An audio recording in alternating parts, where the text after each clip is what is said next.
In a world where most people still take notes by hand, where most note-taking apps are terrible or expensive, paralyzed by possibilities, how do we choose?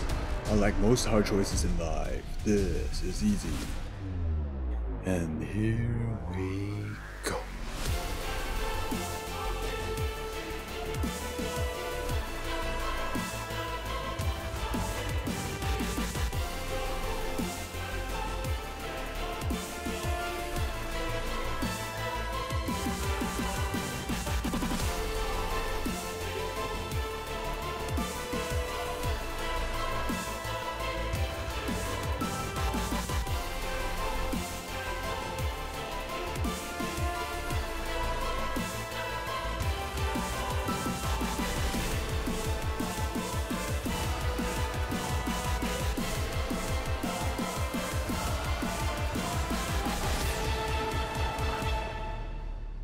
Hello everyone, my name is Brad Young, and in this video, I'll talk about my entire workflow of taking notes using Obsidian the MD, handwriting, and other supplementary applications, so that after this video, you will also be equipped with this overpowered technique that will truly separate you from the pack. So don't tell any of your arch enemies of this video, because true power should be on the hands of the few. Let's get started. We first briefly talk about why. Why exactly should we use Obsidian instead of other note-taking applications or just plain handwriting? The handwriting one is easy to explain because in fact I regularly use iPad to do math homeworks or draw diagrams. Sometimes I even use pen and paper because some old school professor still requires handwritten homeworks or cheat sheets. We're not trying to get rid of handwriting, we're superpowering it by making it searchable or making it more concise and readable using the power of Obsidian and other tools that I will talk about shortly. Then what's so special about Obsidian? 3 key points. First point is local. Unlike Obsidian that stores everything in your own local file, the other main contestants like Notion or Roam Research host all your files in their own online database. This creates problems because your notes are not future-proof. In a sense, those companies basically owns all your private files, and they can charge you monthly fees in the future if they really want to, and many already do. In comparison, Obsidian is completely free and local, and you can even back up all your files in GitHub every minute if you want, keeping a version control system so that you never lose anything. Another problem to non-local files is the lag. Obsidian can access all your files instantaneously because they're all in your hard drive. But for non-local apps like Notion, the lag will be more and more frustrating as your notebook grows because your computer needs to connect to a distant database to search and fetch your notes. Of course you'll be slow. Second point is freedom. Obsidian's central philosophy is to let you, the user, decide how to use the app while still providing immensely powerful tools in every direction. You can but don't have to follow a strictly folder-like architecture such as OneNote or Evernote. You can but don't have to create an unstructured node-based system where you build associations such as Roam Research or RemNote. You also get to choose what style and theme you want to go for, what stack of tools to use, which brings us to the third point, community. Obsidian is like the VS Code for note-taking, where there are tens of thousands of individual teams of developers pouring their heart out into incredibly useful features like spaced repetition that is on par with Anki, syncing between laptop and mobile devices, advanced tables, calendar, drawing, mind map, to-do list. You can even run code in here. By this point, you can basically live your life with just one app. Soon we'll replace Doodle Doc 2 with the Collaborate feature in the next release. If you know a thing or two about coding, you can make your own plugin in this Turing-complete app. And the official dev team is making so much progress, the app has improved so much during my mere 9 months of using it, that it basically went from knack to Red Dead Redemption 2. I know that switching a note-taking system can be intimidating at first, but it will be so incredibly worth it in the long run that I recommend you to at least try it out. One of my biggest regrets is not trying it sooner, because getting B's is really a thing of the past. Let's finally begin with the setup guide. If you already have Obsidian and have set it up, please skip to here. This tutorial is Cheryl and Maury approved. Alright, in your favorite browser, search Obsidian, click on the first link, and get Obsidian for macOS or whatever your system is, and wait for it to download. After the download finishes, let's open it up, clicking on here, and drag. And let's open it up, search Obsidian. Your icon will be different than mine. I'll teach you how to switch it later. Here's the first interface.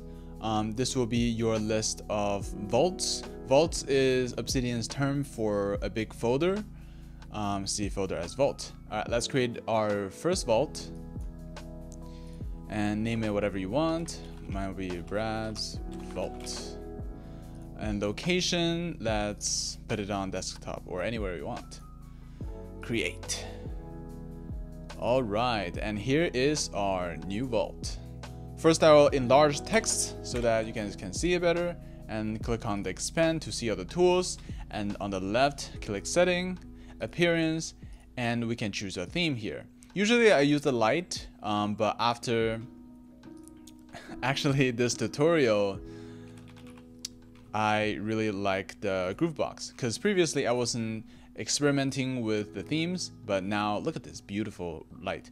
But for this tutorial, I'll use the dark version of this because we'll do some space-based themes for getting used to Obsidian. So, you know, the dark space background is perfect in this environment. Alright, let's create our first node by pressing Command N or pressing this new node button here. And let's replace this title by Interstellar Travel because space is cool.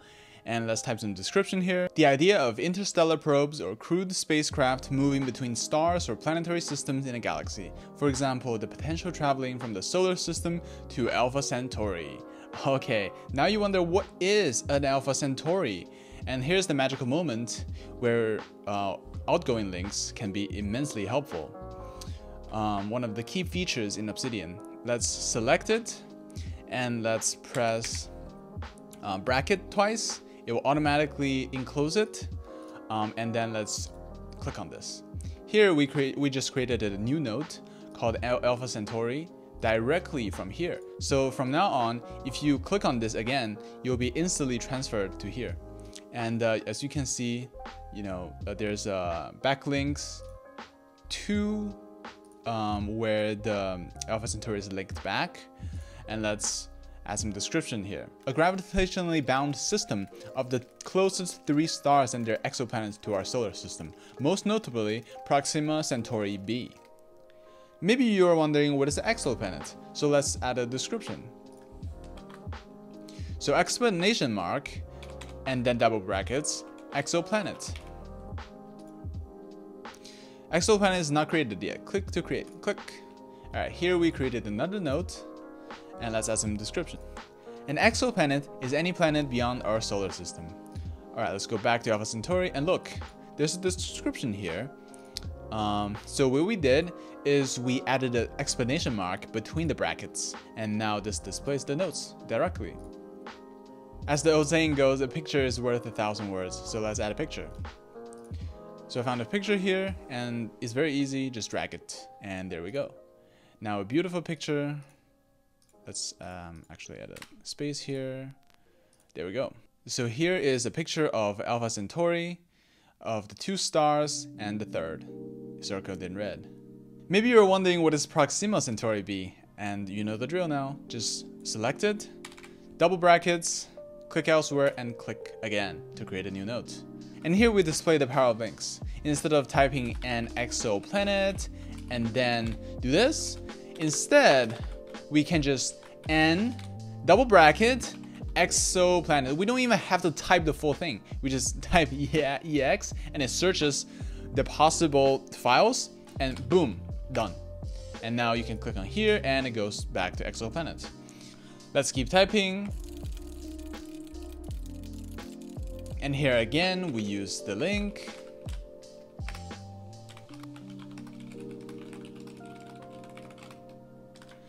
And now we add a picture.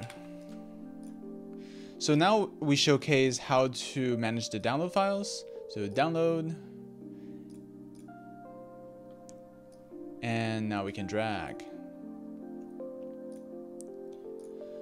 Then there we go. And as you can see, this is a .jpg file.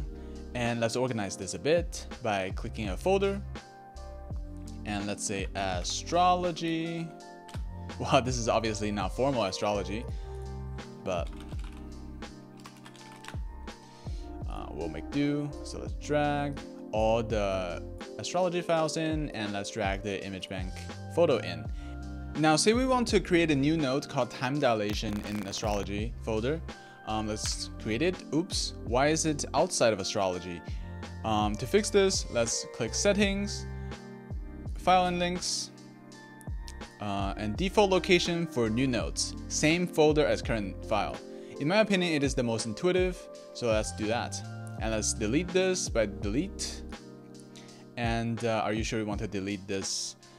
Yes, and don't ask again. I prefer that. Now let's click, let's say we are in here, and new note, boom, easy. And let's name it time dilation, bingo. Now that we have a few notes, let's click on the graph view, open graph view, and we have the graph. There are all sorts of things that you can do. I created a video by clicking on this. This showcases the history of all the notes. As you can see, exoplanet is linked to Proxima Centauri, and time dilation is alone. And you can very smoothly move these around, which I think is pretty cool. Oh, by the way, this is actually the overall graph view. So let's open the local graph view. Let's move it out of the way. Click on random note and Command P to open the command palette. If your Command P doesn't work, go to settings, hotkeys, command palette, and then you can change the hotkey here. For example, Command K or something, but this already have some hotkey, so I will leave it as that. Command P, and then local graph view. So select by pressing up or down arrow, local graph. Here's the local graph. So we currently are in the interstellar travel, so the local graph has only one. Let's drag this down here. This is my default configuration. We have achieved the default. Very nice. Click on this. Right. There we go. Very beautiful.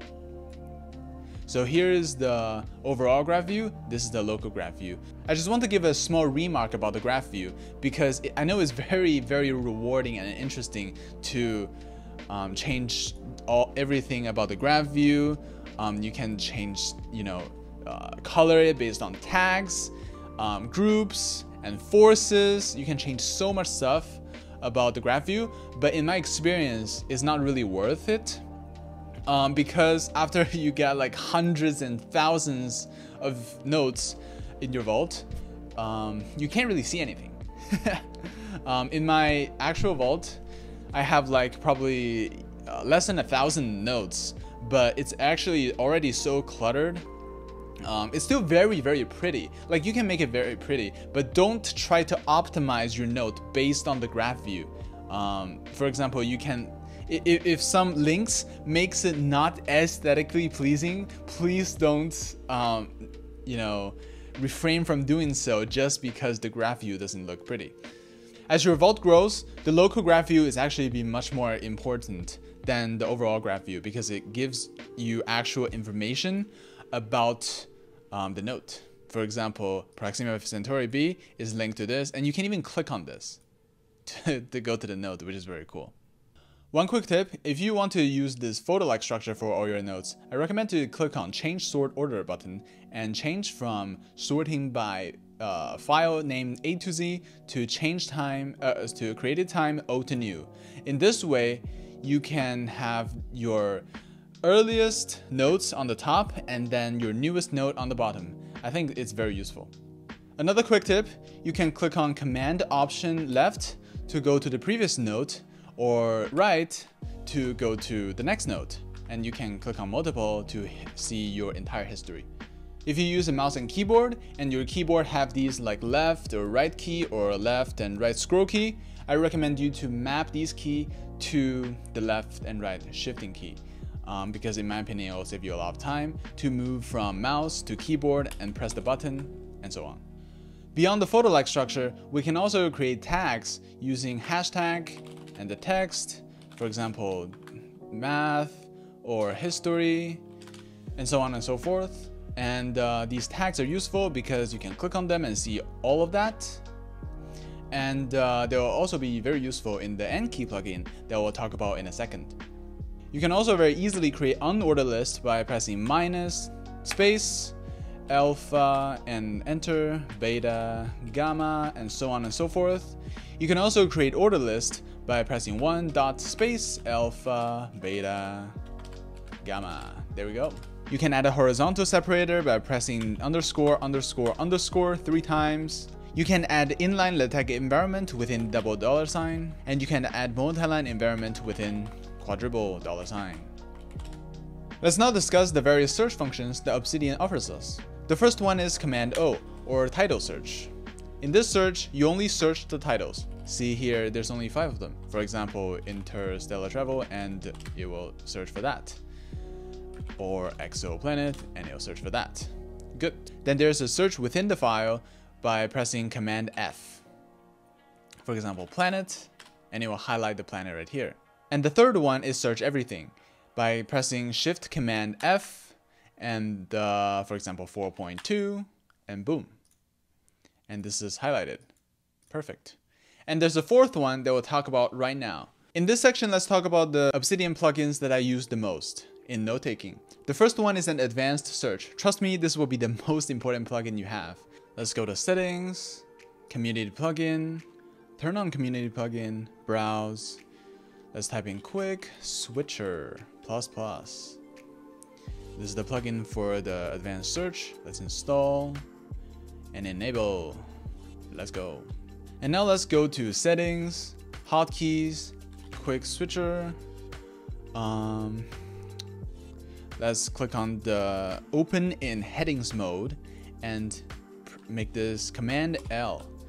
I think this Command L is really probably the best because usually you press Command O for the title search, but this is more advanced search that also searches headings. In case you don't know, Obsidian files are all markdown, so you can create like headings, 1, 2, 3. The more hashtag you add in, the smaller. Normally you wouldn't be able to search the headings. For example, you Command O 1, 2, 3, and this will create a new note because the normal search is only for headings. But here you can press Command L and 1, 2, 3, it shows and it will highlight it. And this is very important because instead of having to create notes such as Proxima Centauri A and Proxima Centauri B and C, we can refactor all of this in Alpha Centauri. So one note, 4 layers. So let's delete these notes and I'll show you how I normally do this. So here's how I usually structure my notes. If there's some, some stuff that are not extraordinarily important or something that doesn't take too much space. Because if it takes too much space in a note, it usually clutter it. But one good thing about it is you can just close it. You can close all of these. Right. For example, let's now search for it. Proxima Centauri A. Boom. There it is. You can open it. Voila. You can enter your inline code block within 2 backticks. And you can enter multi-line code block within 3 backticks. And specifying the language, C++. And there we go.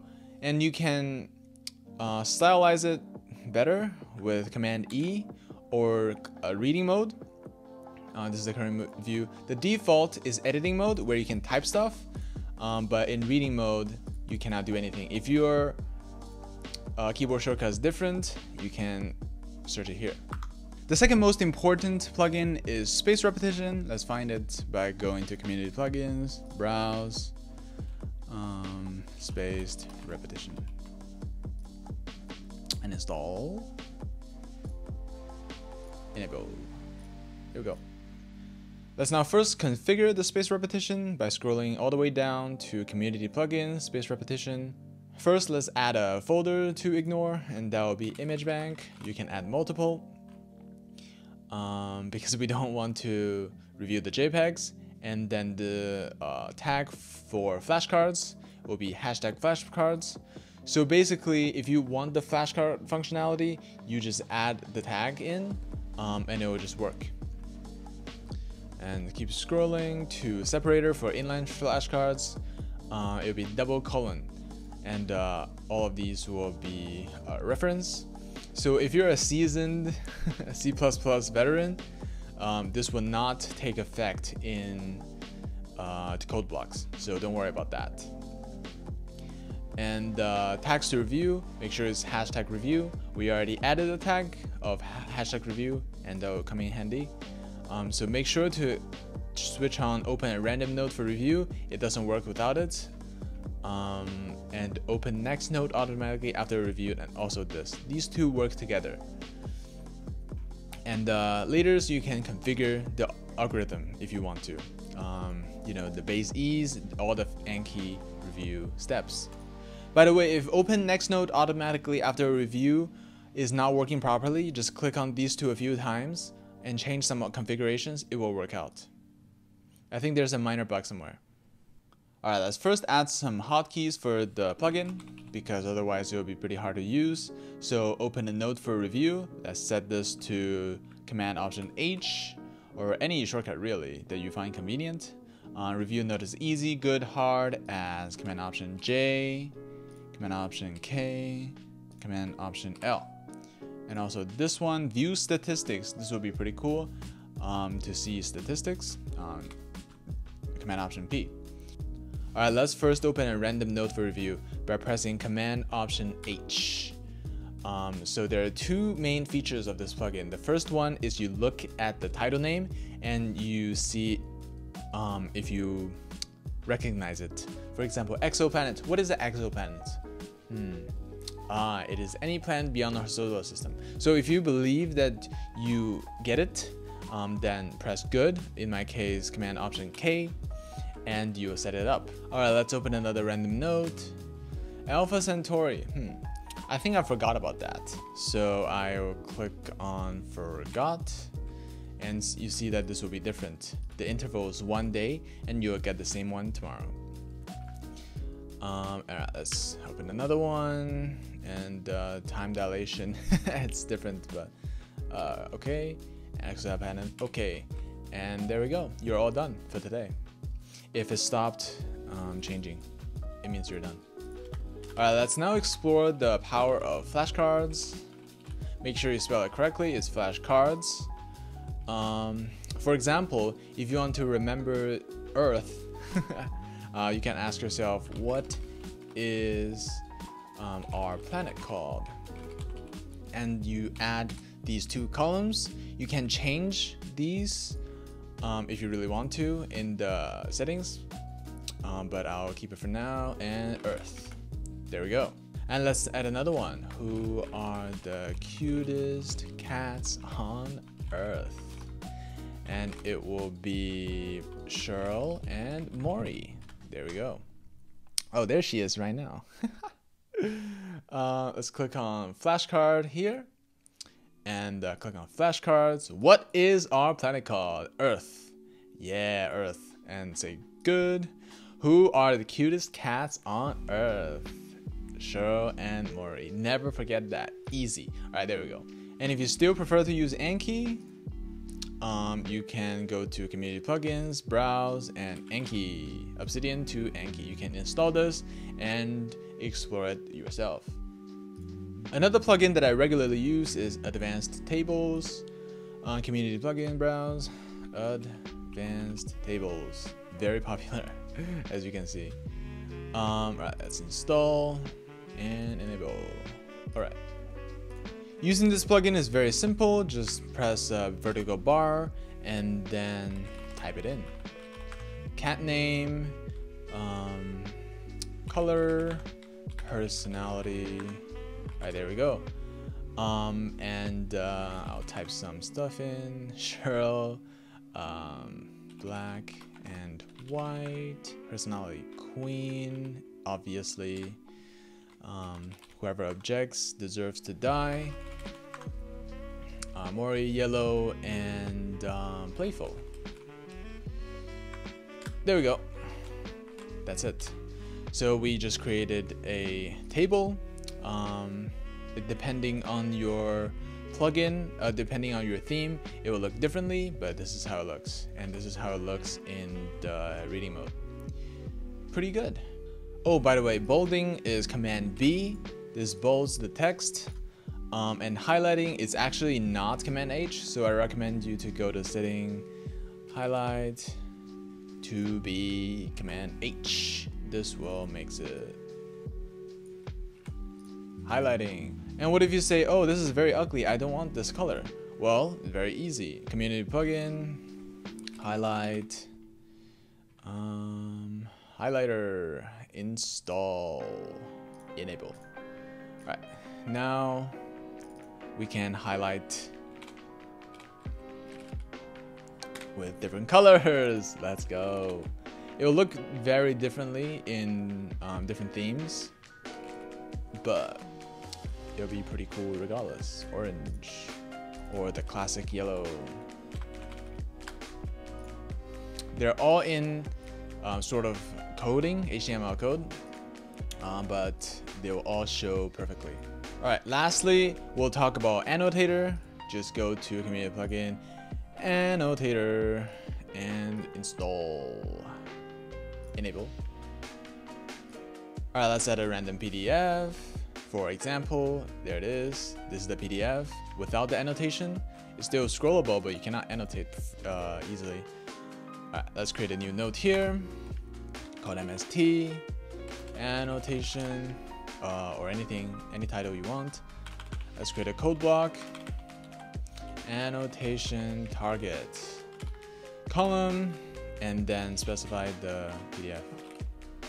All right, there we go. And then open the command palette and annotator, toggle annotation and markdown mode. Boom. There we go. We open the PDF right now.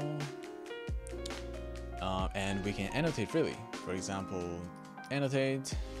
This is the greatest theorem alive.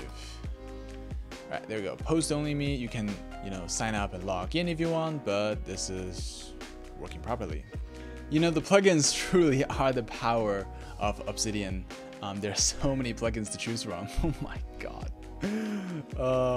They're all developed by independent developers, so props to them. I will never be able to cover all of them, but here are the ones that I recommend you to check out: data view, mind map, Kanban board, dictionary, calendar, admonition, and sync. Good luck. Finally, let's talk about the external applications that I can't live without. The first one is Flycut. This one is very simple. It just helps you remember what you copied. For example, copy, and you copy another one. And then you can open an interface to select the things that you were typing. And there we go. You can type multiple things and you will never have problems remembering what you typed. The second one is unclutter. It basically just unclutters your desktop. You don't have to drag like this to access your desktop. You just click a button like this, and then you have access to some files that you can, put here.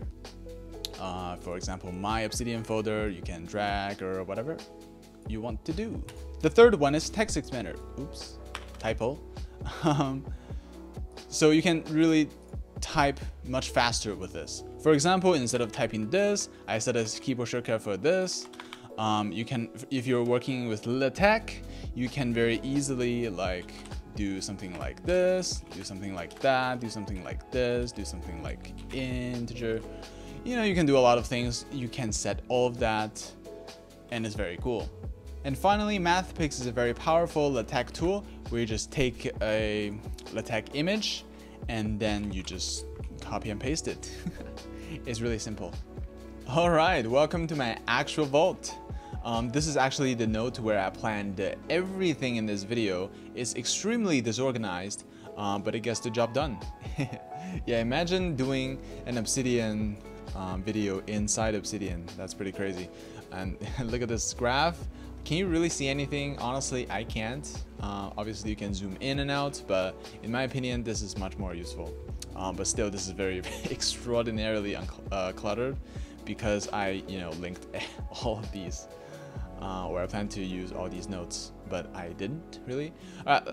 So I really want to show you guys 3 key examples of how I take notes, utilizing everything that we just learned. The first one will be no handwriting and a little bit of coding. All right, let's go to vector C++. There we go. So this, if we push Command E, will be in the reading mode. So this is one of key example of how I do, programming notes. This is a C++, so that the highlighting gets done very well, and vector in C++, and you have a short description, and then you have some example code. All right, all of these have like these underscores. I think they're very important for keeping it very organized, like this, pretty aesthetically pleasing in my opinion. And all of these are Anki notes. And in my opinion, they are very helpful. Obviously, it's not recommended to remember everything, because programming, you're not supposed to remember everything, or humans cannot do that. But for an exam, we sort of have to do that, and I just sort of have to remember all of the functions, and that's how I do this. The second example is how I structured the majority of my notes. Let's go to PNP. The following are all decision problems. This is a reference node to remind me of what is a decision problem. Very nice. And here, the layout should be quite familiar to you. So the headers and the descriptions or explanations. PNP, blah, blah, blah.